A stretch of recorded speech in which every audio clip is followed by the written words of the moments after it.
Hi, I'm Shashank Bhargav, and you're listening to Three Things, the Indian Express news show. In this episode, we talk about the upcoming presidential elections. We also talk about people protesting against the new defense recruitment scheme. But first, we talk about top Indian cyclists facing harassment. Previously on the podcast, we had talked about a top Indian cyclist accusing the chief national team coach R.K. Sharma of sexual harassment. The cyclist had said that during a training camp, Sharma forced himself into her room and asked her to sleep with him.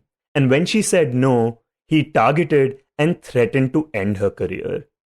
Now, after these allegations, another top cyclist has come out and spoken about R.K. Sharma. This time, it's Deborah Herald, the current national champion and international gold medalist, who says that Sharma actually harassed her for years. In this segment, we speak to Indian Express's Mihir Vasavda about these latest claims.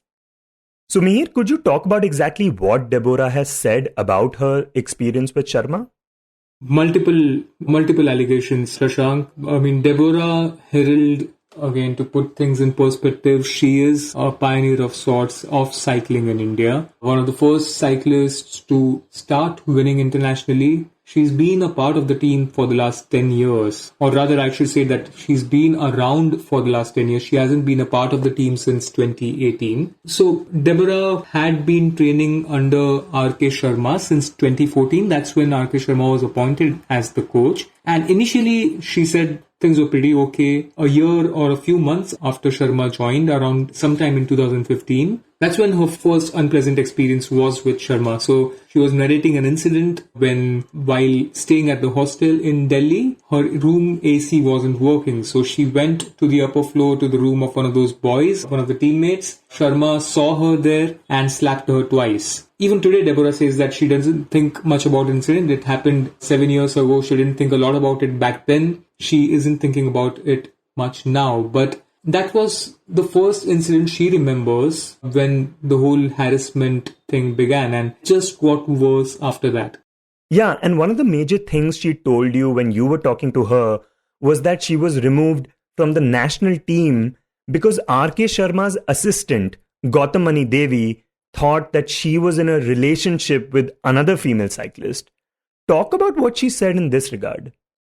Right. So Deborah also was at pains to explain why the assistant coach, Gautamani Devi, thought what she thought. It so happened that it was around 2017 when another girl from Andaman, Deborah is from Andaman and Nicobar Islands. There was this another girl named Nikita who joined the camp. She also was from Andaman. Deborah said that both being from the same region, it was natural for them to bond. Their friendship grew stronger. Deborah saw her as a very promising young athlete, and she'd been around for almost 6 years by then. So she took her under her wings. They trained together, spent a lot of time together off the cycling tracks, dreamt of qualifying for the Olympics, competing together in international events. And all this while, Deborah says that the assistant coach, Gautamani Devi, she just thought that their friendship was not just friendship, it was a relationship. And what happened because of that is assistant coach, of course, informed this thing to Sharma, who was the chief coach, and the two of them started putting crazy restrictions on not just Deborah, but all other cyclists. So Deborah says in particular, she was singled out. She wasn't allowed to speak to anyone else in the camp. There were taunts on a daily basis. There were snide remarks being passed almost every day. If she went to the dining room and she sat with someone else, they would yell at her. If she even passed while walking in the corridor, if she passed by Nikita or any cyclist, the coaches would again pass remarks. They used language that was extremely discouraging. Slowly, they started to sideline her from the cycling programs. It reached a stage, Deborah says, that she was all by herself in the national camp. She started having meals in her room because she wasn't allowed to socialize at all. And it just created this atmosphere in the camp, which she says was toxic and hampered the performance of not just her, but other cyclists in the camp. Yeah, in fact, it's not just Deborah, right? You have reported that now other national team members have also complained to the Sports Authority of India about Sharma. Right. So R.K. Sharma, I mean, there is a hearing going on at the Sports Authority of India against the allegations of sexual harassment. Now, the Internal Complaints Committee of SAI, they had summoned everyone involved in the current cycling setup. So even the current national team members were called on Monday, and in their hearing, two cyclists at least have confirmed that they have basically said whatever they've experienced in the last 5-6 years. And that essentially is the same things that Deborah has said. It's largely about mental harassment, a lot of torture, they said. Things like not being allowed to use their phones through the week, not being allowed to socialize at all. And again, they said the same thing which Deborah said, that an atmosphere was created which was hampering their performance. And Mihir, do we know exactly how this harassment and this toxic environment affected their performances? So, in case of Deborah, she was sidelined. Like, if you look at how Deborah's career has progressed, there had been a year-on-year improvement. So, she won her first national title in 2012. That's exactly 10 years ago. That's when she was included in the India team. Just again, to make it clear, in 2012, when she won the nationals, she was still a junior. She was very young. And in 2013, she won medals at Junior Asian Championships. She thus became the first Indian woman to medal in an individual event at continental level. Then in 2014, she repeated that performance at the Senior Asian Championship, continued that in 2015 as well. In 2016, she became the world number 4, the first Indian cyclist to do so. And in 2017, the problems began, and you can see her career graph after that. I mean, first selection in the team became dodgy. She wasn't selected. Whenever she was selected, her timings weren't that good. The title which she won very easily and very frequently earlier, she wasn't in contention for that anymore. And in 2018, then she was dropped from the team. She wasn't given any explanation. And it's surprising because 2019 onwards, at least, she has been winning the national championship each year till this year. And Mihir, now there is an ongoing investigation and Sharma has been removed from his position. Do you think that is something that has given courage to Deborah and others to come forward and talk about what was going on? It seems so. I think if we go by the past instances, we saw it during the Me Too movement as well. When the first survivor came and spoke up, it emboldened others, it encouraged others to come out and speak up as well. And what we are seeing right now in Indian cycling is something similar. It required a top Indian cyclist to be brave enough to speak up against a coach who was seemingly very powerful.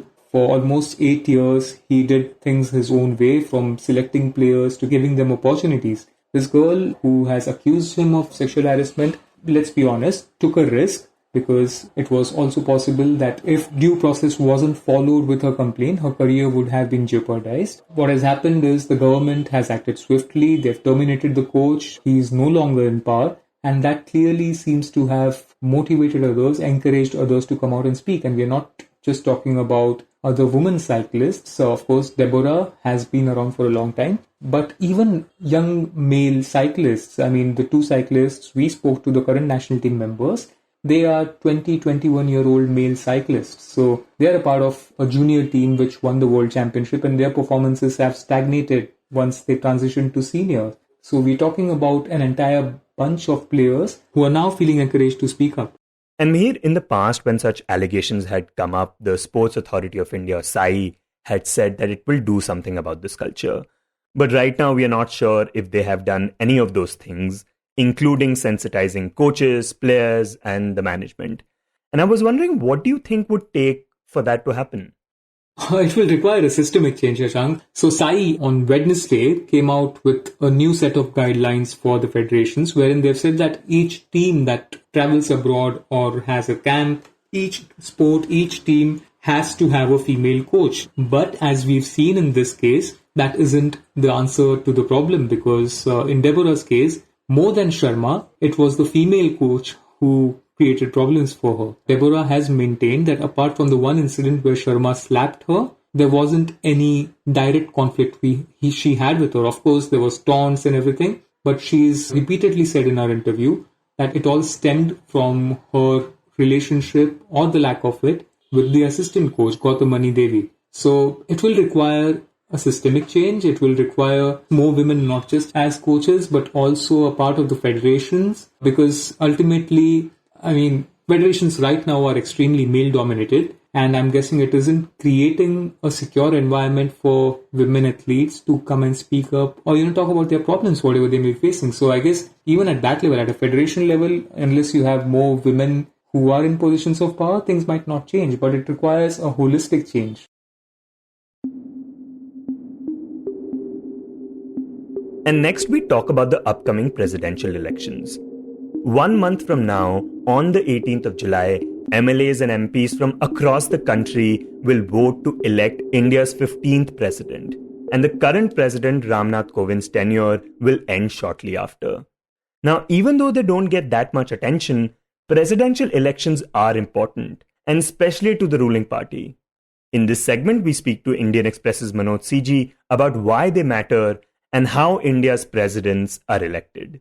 So Manoj, one reason that presidential elections don't get that much attention is that people are not voting directly in them.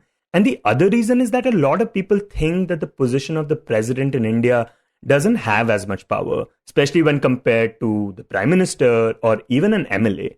So could you just begin by talking about the significance of this position? No, to say that the president does not enjoy power or he is just a figurehead would be in many ways a misnomer, because if you look at the Indian Constitution, Article 53 says the executive power of the Union shall be vested in the president and shall be exercised by him either directly or through officers subordinate to him. So in simple terms, every bill passed by the parliament becomes law only after the president gives his assent. The Prime Minister of India or the Union Council of Ministers given the oath of office by the President. The governors are appointed by the government of the day, but is appointed in the name of the President. And similarly, that is the case with many appointments. Of course, we all know is the Supreme Commander of the Armed Forces. So definitely the President is not a figurehead in the Indian constitutional scheme of things. Of course, in the democratic scheme of things, like in our case, the elected government, the Prime Minister and the Council of Ministers, they run the government. But for many things, the assent of the President, even the government functions actually in the name of the President. In that sense, even in the case of Rajya Sabha, there are 12 nominated MPs. They are nominated by the president. Of course, the government of the day would pick the candidates, but the appointment is technically in the name of the president. So that is the case with several things. And as I told you about bills, the president can send back a bill passed by parliament once. And have we seen instances of this happening in the past? Yes. When APJ Abdul Kalam was the president of India during the UPA 1's time, half of the tenure of the UPA 1's time, he had sent back that the Office of Profit bill. If you remember, Mrs. Sonia Gandhi had to resign on that issue of Office of Profit. So the government had come up with a bill he had sent back, asking the government to reconsider it. Of course, the constitutional provision says if the parliament sends it again for the second time, he'll have to give his assent. But presidents do have taken positions. Even Pranab Mukherjee, for that matter, he had raised queries on the, if I remember correctly, on the Telangana bill, the bifurcation of Andhra Pradesh into Andhra Pradesh and Telangana. In 2013, he had raised some queries. Even the Gujarat anti-terror bill he had sent back. And even the one thing I forgot to mention was the role of the president in the formation of a government. When you have an absolute majority, you have simple majority, he will of course invite the leader of that party or coalition, and the process is pretty simple. But if there is a fractured mandate, if no party has a majority, so it is the president who actually decides. The convention is that the leader of the party which has the largest number of MPs, or the coalition or a pre-election coalition which has the largest number of MPs, they are called. But the president has a key role to play in all that, the formation of a government. So this has happened. Presidents have sent back bills. So the president, of course, is supreme authority in the Indian scheme of things. As you said, since the people don't directly elect the president in India, in the case of the United States of America. So that is why maybe there is less interest, but it is still very important. Yeah. Okay, and we are talking about this now because the next presidential elections are a month away. So could you tell us exactly how a president is elected in India? Okay, so the electoral college which elects the president consists of the MPs of both Rajya Sabha and Lok Sabha and the MLAs of states, including the union territories of the National Capital Territory of Delhi and Puducherry. Both have assemblies. So the MLAs of all the states and Delhi and Puducherry will vote, as also the MPs. Nominated MPs or members of legislative councils. Some states do have legislative councils. They cannot vote in this whole system. Now, the value of the vote of each MLA is fixed according to, in case of MPs, there is one value. In case of MLAs, there is one value. It is all decided on the basis of the 1971 census. So if you see 545 Lok Sabha MPs are there and 233 minus the 12 nominated MPs. Basically, those 12 MPs that the president nominates. Yes. So these 776 MPs, if I remember correctly, they will vote for the president. And this time, when the Election Commission announced the schedule, they said it clearly that the value of each vote of an MP is fixed at 700. Right, in these elections, it's not like each person's vote will be counted as one.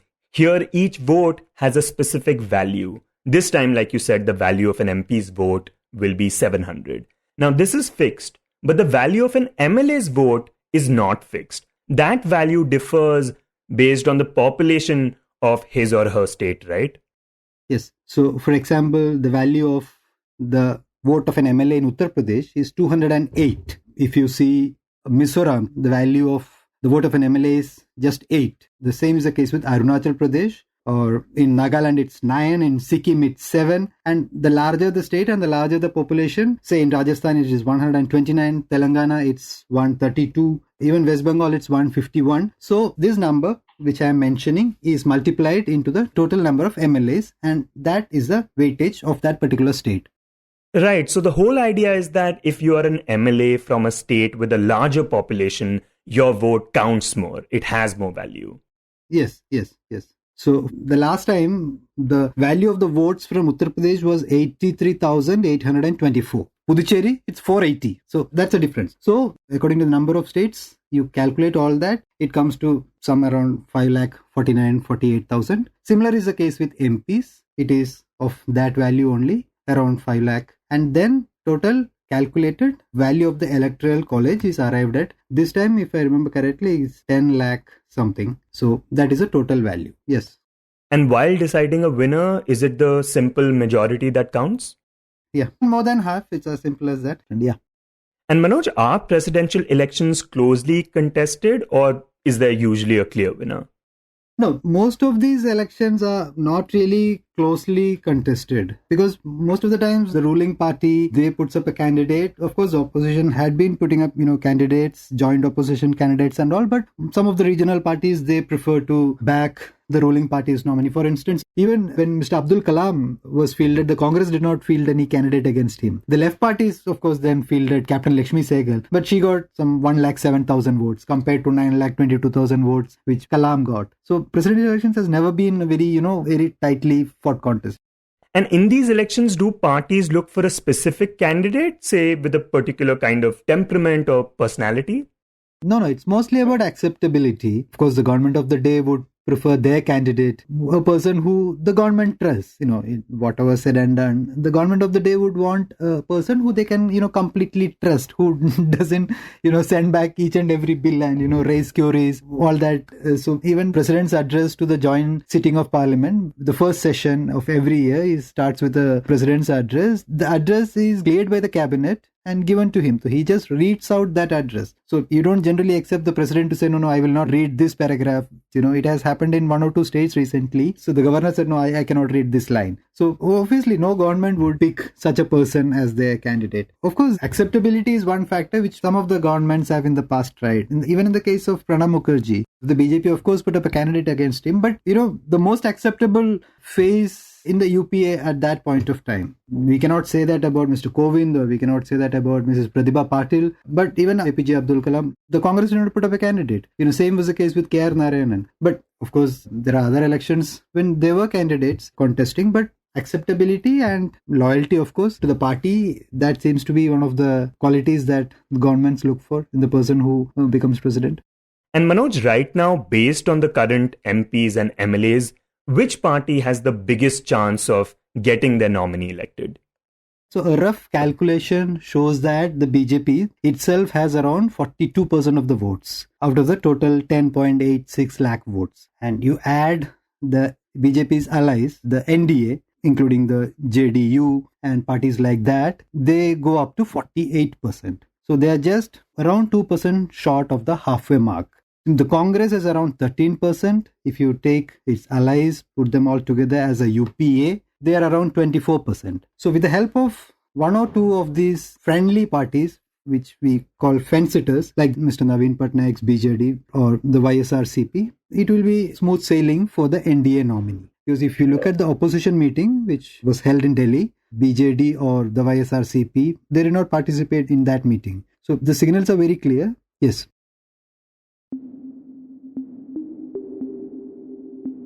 And in the end, we talk about protests against the Agnipath scheme. Earlier this week, the central government unveiled the Agnipath scheme that will completely upend the way people are recruited in the Army, Navy, and Air Force. According to the scheme, young people between the ages of 17 and a half and 21 years will be recruited on a short-term contractual basis, meaning that they will be given a 4-year term, and after that, only 25% of them will get permanent positions. This should then enable the government to spend considerably less on defense salaries and pensions. But since the scheme has been announced, several defense aspirants across the country have staged protests against the scheme, including in Bihar and Haryana, where these protests turned violent. Indian Express's Amil Bhatnagar, who was in Palwal yesterday, gave us an update about the situation in the region last evening. Information was received on Thursday morning that a large number of protesters had gathered at a Delhi-Agra highway at a particular juncture at the highway which falls under Palwal in Haryana. Initially, a crowd of 300 to 400 protesters had gathered, which had essentially called for a rollback of this entire scheme and had also called for a consultation with the PM itself and said that their demands need to be met. Initially, there were around 300, 400 people, which eventually grew to more than 1,000. And there were clashes that took place between the protesters and the police force. The protesters went on to eventually cause arson and rioting inside the district commissioner's camp office, which is attached to his residence. When I went to the camp office, I could see that their security room, which is situated outside the camp office, had been burnt. Windows had been broken. Another vehicle parked in the compound, its windshield had been broken. Across the stretch near at which the Delhi and Agra highway situated, right close to the camp office, glasses were shattered. There was a spot at which a car had also been burned. Even a police personnel vehicle had also been attacked. And a lot of chaos had taken place over the day as essentially a protest against the scheme had turned violent. When he spoke to police officers who had been injured, they told him that they had not been anticipating a crowd that would be so big and this violent.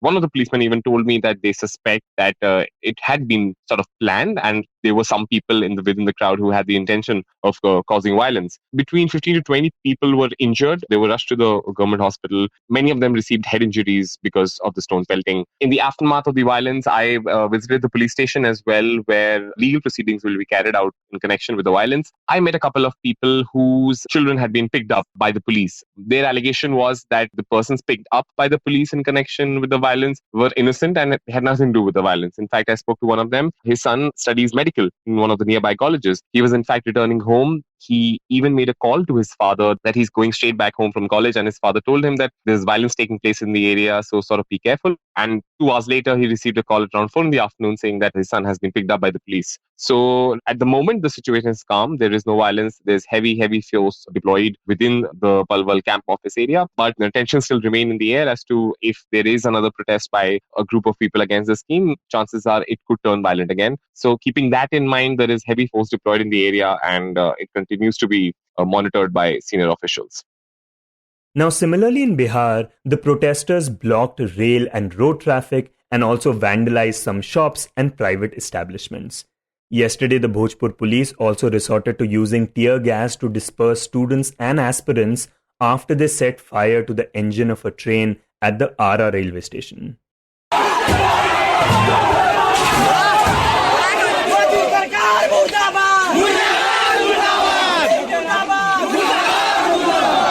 Also up in Jammu, police lathi charged at demonstrators outside the army recruitment office as hundreds of protesters blocked a busy bridge in the area and disrupted traffic. Meanwhile, in an attempt to pacify the protesters, the central government released a myths versus facts document regarding the scheme. The government said that those wishing to be entrepreneurs after their service will get a financial package and a bank loan scheme. And those wishing to study further will be given a 12th class equivalent certificate and bridging courses for further studies. And those who want salaried jobs will be given priority in the Central Armed Police Forces and State Police.